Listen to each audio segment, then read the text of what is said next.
planets. bitches. Did y'all catch the new Dune? Yeah, we watched it. So Crazy made me watch the original before we watched the new one. I'm a purist. How did you like it? I've never seen the original. I'm a purist. Get out of here with his new shit. I never seen the original, and I never read Lord of the Flies. Had to get that out. Well, okay, so I liked the original once I got into it. It is definitely a movie of the 70s, 80s. So the first probably half of it, you're just kind of like, yo, get to the fucking point. But in the second half, you really start to see the story unfold, and that's when you realize the story that you're in. And you're like, this is a fantastic fucking story. So this part one of the movie, which I believe from the looks of it, they're breaking it down into 3 parts, right? So in the original Dune, you had him becoming Moab Deep, which the Moon Mouse, right? Like him becoming the savior. Then you have the middle part of him being the savior and the people rising up. And then you have the third part of him versus the emperor. And so this whole movie, this 2-hour movie, was the first 45 minutes, 50 minutes of the original movie. Jesus. Like, that's how much they stretched it out. And they really took a couple of the key players, the key minor characters, and they merged a lot of them. So, yeah. Like, the Baron doesn't actually get injured. His right-hand man dies in that moment. It's like a key moment for the Harkonnens. And then you had when they escape, Paul's the one that does the escape, right? Like, Paul is led by his visions and stuff. So he encourages him and his mother to escape on a ship, and they find the Sand People right away. Like, their ship crashes.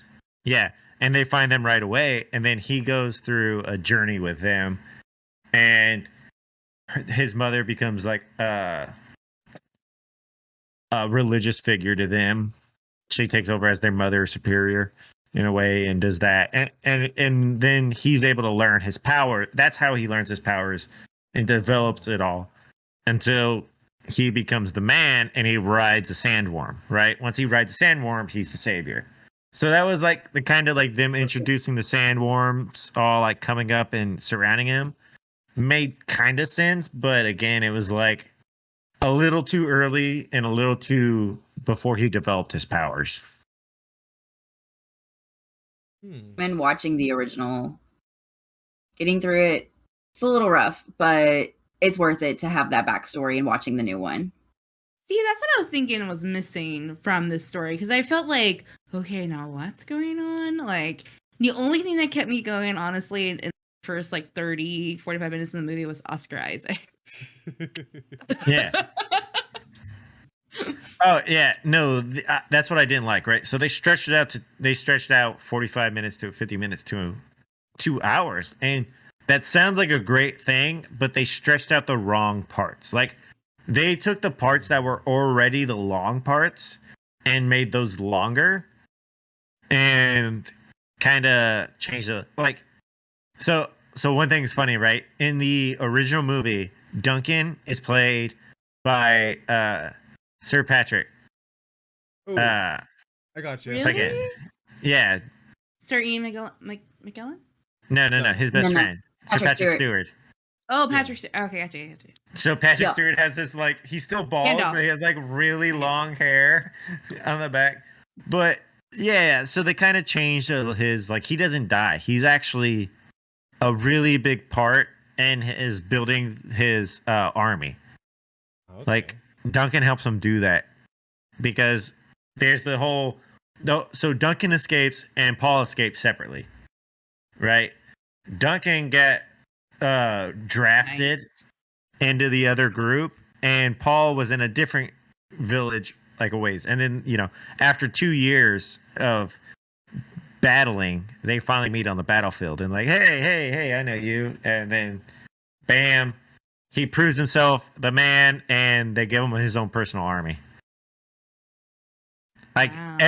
after that point, everywhere after he rides the worm, everywhere Paul goes, he has like 27 dudes following him everywhere. Jesus. He rolls deep. He rolls deep everywhere. Literally. Sorry. So another fun actor in the original, Paul, is played by. Do y'all remember the captain from How I Met Your Mother? Yes. Yeah, Him. that's when Happy to that's see like his you. big He's gonna first kill role. you. Yeah. It was his big, like one of his first big roles. Was I Dune. didn't know that. Shit. Now we need to go watch the original. I've actually been thinking about watching the You movie do. too. Watching the movie, reading the book. We definitely need to watch it because Peach got a Dune board game for his birthday, and we were looking through it and we're like, damn, this is a lot of lore to read. Mhm. I also have Dune for the N64 if you want to play that. That's awesome. Yes. It'll help teach a lot of lore.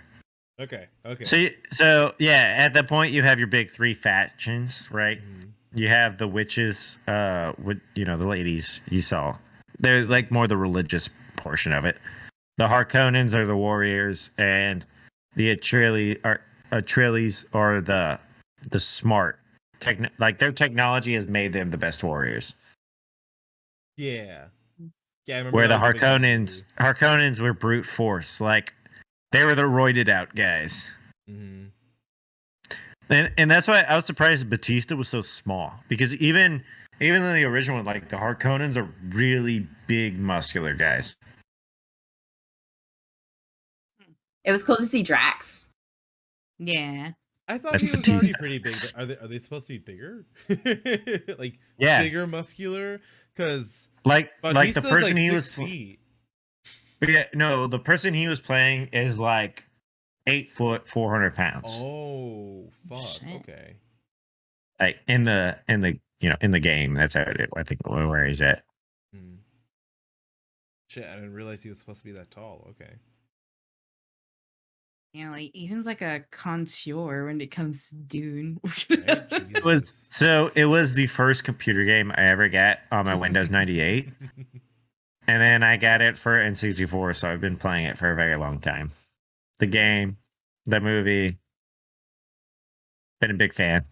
I'm gonna have to. I was excited for this new one, and that's what they haven't announced how many parts, but I see them breaking into 3. I think Part 2 is expected 20. 2023 23. October. Yeah, Yeah. long way away. Wait, October? When October? 2023. Shit. Okay. Damn it. I was gonna say So watch we'll- party. Yeah, we'll have to see if they break it, or if they end it in part 2, or if they break it down again. Like I said, I could see the whole like him against the Emperor, that being a whole movie. Yeah, that'd be cool. 'Cause he literally gets to the point where he shuts down all spice trade in the entire universe. And then so the Emperor is like comes personally to take care of it, and then they fight it out. Oh shit. Okay. Is the Emperor like I don't think we saw him in this movie, right? Hmm. We just So. saw No, the you Baron. should have saw the Duke, the Baron, and the Lady Mistress. Okay. Lady Mistress, by the way, I really liked her acting. She was terrifying. But the Emperor, like, is he like a grand type of person, or is he kind of like So weak? best way I can explain it is, so the original Emperor of the Earth Kingdom and Aang's last Airbender. Mm-hmm. That's like the kind of Emperor he is. So Oh, very okay. flashy. Was I? So they describe him as a very petty, jealous man. I really Makes hope. sense. So I really hope the Mark whole Hamill plays purpose, him. the whole purpose of him sending the Atreides to Dune to do this is just to weaken the Harkonnens. Like it's all he could do from the Harkonnens taking over. And then he manipulates the situation to say, "Hey, Harkonnens, I'm your friend. We should kill all of them." And he's a real back and forth, devious kind of guy. Little shit. Okay. But again, then overall, what is I can't remember the name of the witches, but the Versailles, I think it is. The Janae Bearset. Yeah. So overall, they have their own plans to overthrow everybody and take over the universe all on their own. Of course. That's why you hear her talk about securing the bloodlines. They were trying to do it a very politically way. Ooh, I have one more question.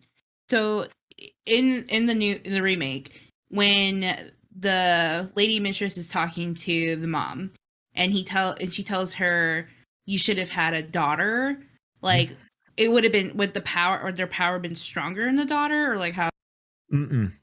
No. So that was the whole reason she had a son, was she was trying to have the savior, right? Like she was trying to, and every time somebody's tried to have the savior before, they've all died because they weren't the true savior, right? Because you got to drink the water of life, which y'all don't know about yet.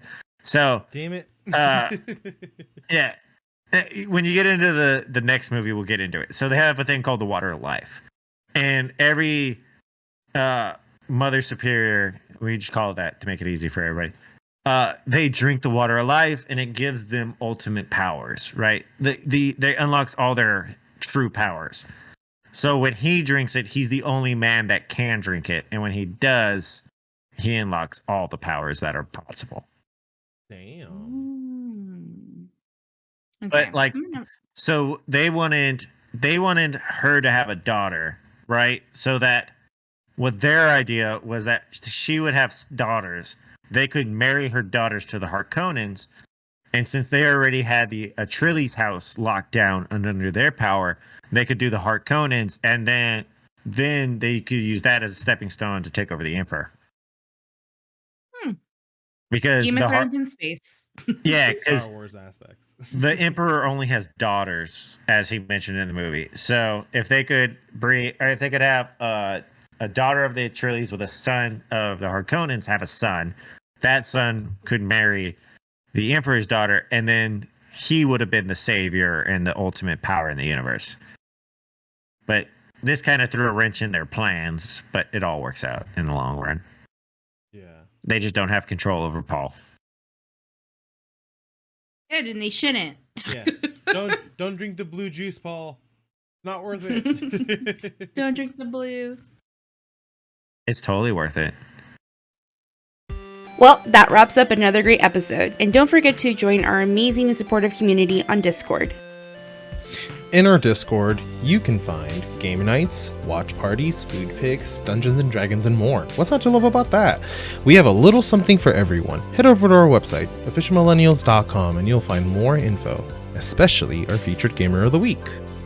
Speaking of something for everyone, we have a book club. We read a book almost every month and talk through it together. We also have a special perk for our subs to discuss other books in a series called Chapter 2. Don't forget to swing by YouTube and drop us a follow at Official Millennials. You can also find us on Twitter at MillsOfficial. We appreciate all the support, and y'all have a good one.